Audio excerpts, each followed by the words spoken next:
એ પણ આપણા ખૂબ જરૂરી માંગ છે આપણી, કે દરેક ખેડૂતે અપનાવે. બીજી એક વસ્તુ છે કે જે કંઈ અમે ગામડાઓમાં રખડતા હોય, હું લાંબુ નહીં કરું, 5 મિનિટ લઈશ, તો ગામડાની અંદર ખેડૂતો દવાના ડબલા એમ તેમ ઉલારતા હોય છે. જે વધારે એગ્રોનું બિલ કરે ને એ સારો ખેડૂત. આમ પાછા આમ ગૌરવ થઈ ગયા, આ બધું એગ્રોનું બિલ ₹1,00,000 થયું એટલે હું સારું કર્યું. બહુ ખરાબ કર્યું છે. કારણ કે જે દવાઓ તમે છાંટી રહ્યા છો એ દવા છે કે ઝેર, એની સાથે આપણે વાત કરવી જોઈએ. આપણે બીમાર પડીએ ને ડોક્ટર 4-5 દિન દવાની પડીકા લખી આપે, એ એક સાથે પી જાય ને તો ઝેર છે, ને એને કીધું એ રીતે પીએ જ દવા છે. આપણે શું કરીએ છીએ? ઢાંકણે હાલીએ, ઢાંકણે. આપણે એમ કે કેટલા ml નાખી? 2 ઢાંકણા નાખી કે 2. હવે ઢાંકણો 100 ગ્રામ, 200 ગ્રામ ગઈ. એટલે કંપની વાળાને ખબર પડી ગઈ કે આ ખેડૂતો ઢાંકણે હાલે, ઢાંકણા મોટા કરી નાખ્યા કે ભલે ને જલ્દી દવા વેચાઈ જાય. તો દોસ્તો, એ દવા ને દવા તરીકે ઉપયોગ કરતા થઈએ. આપણો પ્રોજેક્ટનો મુખ્ય હેતુ છે કે દવાને દવા તરીકે ઉપયોગ કરીએ, નહીં કે દવાને આપણે ઝેર તરીકે ઉપયોગ કરીએ. ને એમાંય મોનોકોટોફોસ છે એ ડેન્જરમાં ડેન્જર અને ખતરનાકમાં ખતરનાક દવા હોય ને તો મોનોકોટોફોસ છે. અને અહીંયા બેઠેલો એક એક ખેડૂતના નાળે ચડેલી છે, એના વગર તો એ હાલે જ નહીં કપામાં. કોણેપ લાવી, કોણેપ. હવે દોસ્તો, આ દવા છે ને એ પાણીમાં ઓગળી જાય એવી દવા છે, સોલ્યુબલ, પાણીમાં ઓગળે. તો મારા પેટમાં કરી ગઈ ને તો મારા બાળકમાં આવે. સમજો આ વસ્તુ, બહુ ડેન્જર દવા છે. અત્યારે તમારા ગામમાં જે નજર કરજો, ડાયાબિટીસ, દમ, કેન્સર, ઉધરસ, શરદી તો કઈ વાયરલ છે.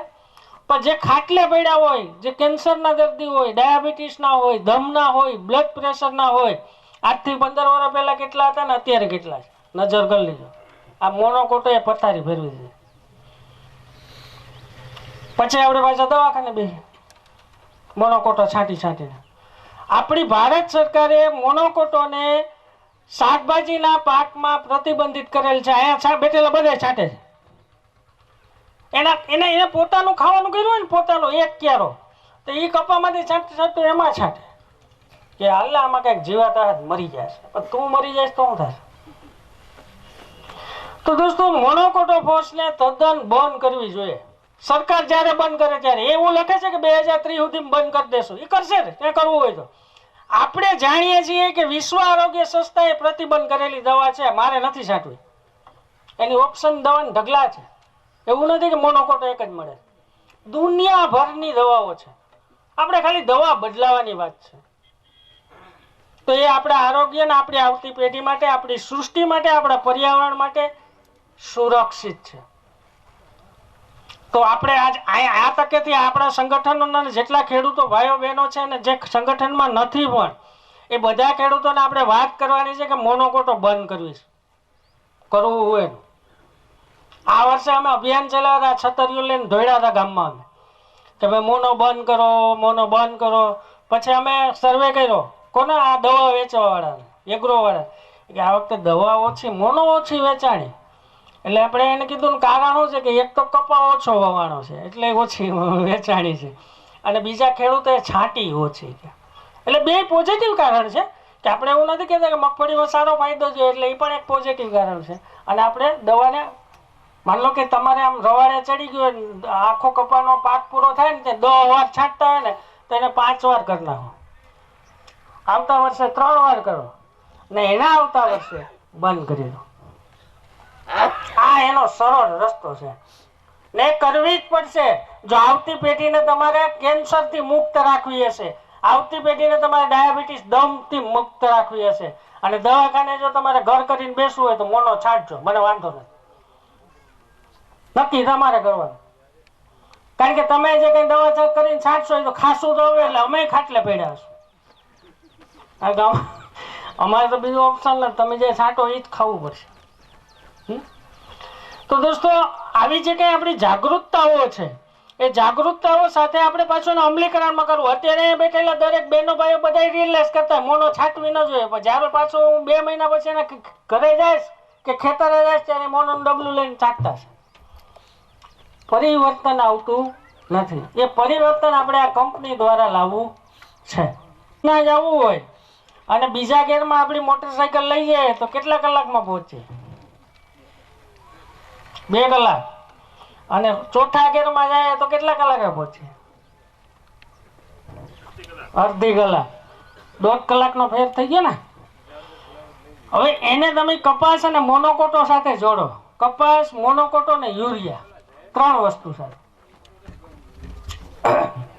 તમે જ્યારે તમારા કપાસની અંદર મોનોકોટો અથવા તો યુરિયા બંનેનો ઉપયોગ કરો ને, એટલે કપાસ કાળો ભમર થઈ જાય, પાંદડા વધી જાય અને તમને આમ થાય કે હો કપાસ એટલે કપાસ હો.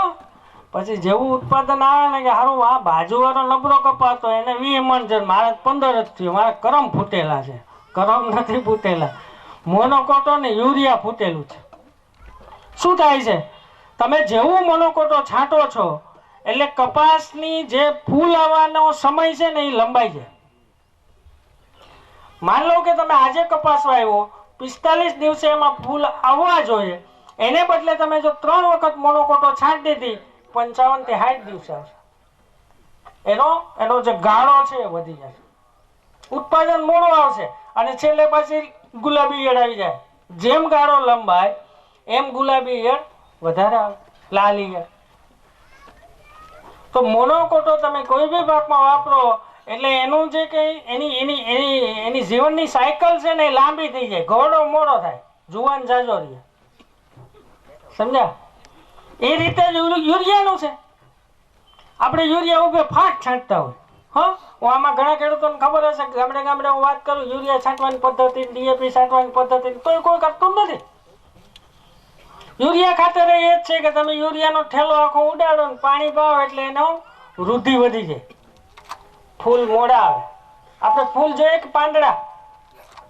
આપણે ફૂલ જોઈએ, ફૂલ આવતા નથી. ના આવે તો મોડા આવે, અને મોડા આવે એટલે ઓછા આવે, અને ઓછા આવે એટલે ઉત્પાદન ઓછું આવે, અને છેલ્લે પાકે એટલે લાલ ઈયળ આવે. એટલે મોનોકોટો ને યુરિયાનો જે ઉપયોગ છે એ આપણે બહુ સમજી વિચારીને કરવું. મોનોકોટો તો બંધ જ કરો, યુરિયા છાંટી શકાય, પણ એ જે કંઈ યુનિવર્સિટીએ રેકોમેન્ડ કરી છે, આપણને ભલામણો કરી છે, એના આધારે એનો ઉપયોગ કરવો જોઈએ.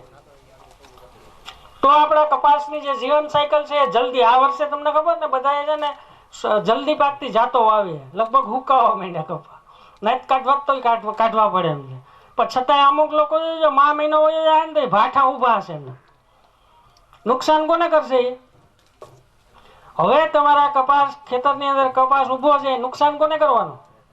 હે, ખ્યાલ છે ભરતભાઈ? હે, આવતા વર્ષે ગુલાબી ઈયળ આવશે, સમજ્યા તમે? હવે તમારા ખેતરની અંદર જો 5 દિવસ કપાસના ભાઠા ઉભા રહ્યા ને, સાઠી ઊભી રહી ને, તો એની અંદર ગુલાબી ઈયળના કોસેટા પનપશે અને એ જમીનમાં વયા જશે, આડા આડવા પડ્યા રહેશે. આવતા વર્ષે જેવો વરસાદ થશે ને કપાનો હોરમ આવશે, સુગંધ, એને કપાની સુગંધ આવે એટલે તરત બહાર આવશે. એટલે અત્યારે એક દિવસે કપાસના સાઠીને ખેતરમાં રાખવા જેવી નથી. આજ નહીં તો કાલે એને કાઢી નાખવી પડે. એની 2-3 પ્રક્રિયાઓ છે કાઢવાની. એક પ્રક્રિયા એ છે કે સીધું શેડર ચલાવીને જમીનમાં દબાવી દો, ખાતર થઈ જશે. કારણ કે અત્યારે કોઈ ઢોર રાખવા નથી, હે ને?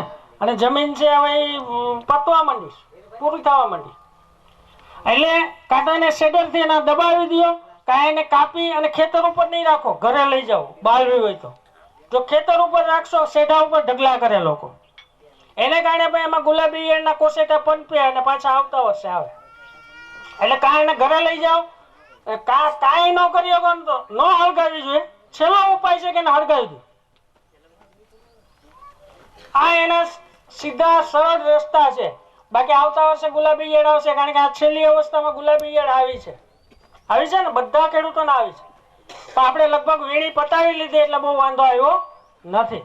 તો આવતા વર્ષે ગુલાબી ઈયળ ન આવે એના માટે આપણે અત્યારથી તૈયારી કરવી પડશે. એટલે બીજી વસ્તુ એ છે કે અત્યારે આપણે ઢોરની સંખ્યા ઘટી જાય તો જે ખેતરમાં બિન જે આપણને ઉપયોગમાં ન થતો કે આપણા પશુના ઉપયોગમાં ન થતો એવો જે કચરો છે એને ખાતર બનાવીને જમીનને પાછો આપીએ. તો આ હાથી છે એ કચરો જ છે, તો એને ખાતર બનાવીને પાછો આપણે જમીનને આપવો જોઈએ. બરાબર છે. બીજી વસ્તુ એ છે કે અત્યારે આપણે ઢોર નથી રાખતા, ઢોર રાખીએ તો કોઈ દીકરી દેતું નથી. આ બધી માથાકૂટો છે. કારણ કે આના તો બે ભેહું છે, અહીં થોડી દીકરી દેવાય, સાણ થોડી મારી દીકરી નાખે. આ બધી માથાકૂટો છે. પણ છતાંય એક બે ગાય તો અહીંયા તો તોય રહે છે. હું મોરબી બાજુ કામ કરું છું તો મોરબીમાં તો કોઈ પાસે ઢોર જ નથી, પતી ગયા. અહીંયા તો હજી દેખાય છે. સારી વસ્તુ છે. તો એ દીકરી નથી દેતા એનો મતલબ જમીનને પતાવી દેવી? જમીનને તો જીવતી રાખવી પડશે. એટલે કહું કે જમીનમાંથી નીકળતા કચરાને ખાતર બનાવીને જમીનને પાછો આપો અને કાં જમીનમાં હાથી હલાવીને દબાવી દો. દોસ્તો, વાતો બહુ લાંબી છે, મહેમાનની લાઈને લાંબી છે. બરાબર છે. હું કદાચ વાત કર્યા કરી તો મને એમ છે કાર્યક્રમ પૂરો થઈ જશે. ખૂબ ખૂબ આભાર આપ બધાનો. ધન્યવાદ. Thank you. ઝાલાભાઈ અને સંસ્થા શિક્ષણ અને સમાજ કલ્યાણ કેન્દ્ર સંસ્થાના ડાયરેક્ટર શ્રી ધીરુભાઈ વાગડિયાનો પણ આપણે ખૂબ ખૂબ આભાર વ્યક્ત કરીએ. આપણા કાર્યક્રમની અંદર પોતાની અમૂલ્ય હાજરી આપી ઉપસ્થિત થયા છે એવા ગીર સોમનાથ જિલ્લા પંચાયતના બાંધકામ સમિતિના ચેરમેન શ્રી ડાયાભાઈ જાણુદ્રા, ગીરગઢડા તાલુકા ઉપપ્રમુખ શ્રી તાલુકા પંચાયતના ઉપપ્રમુખ શ્રી દુલાભાઈ મેઘાભાઈ ગુર્જર, શ્યામ જીનિંગની અંદરથી પધારેલા ધીરુભાઈ બલદાણિયા, ટોકડવા ગામના વેપારી એસોસિએશન પ્રમુખ ભરતભાઈ બલદાણિયા આપણે વચ્ચે ઉપસ્થિત છે. એમનું હાર્દિક સ્વાગત કરું છું. વધારે સમય નથી લેતો, હવે જેમ બને એમ ઝડપ રાખશું. ત્યારબાદ એસએચજી ગ્રુપના સભ્ય શ્રી જ્યોત્સનાબેન જુડવટલેથી પધાર્યા છે, તો તેમને આપણે વિનંતી કરીએ કે તેઓ પણ એક ખેડૂત ઉત્પાદન સંગઠન જેવું જ કામ કરી રહ્યા છે, પોતાનું સંગઠન ચલાવી રહ્યા છે, તો તેના વિશે માહિતી અર્પણ કરશે શ્રી જ્યોત્સનાબેન. અત્રે ઉપસ્થિત થાય.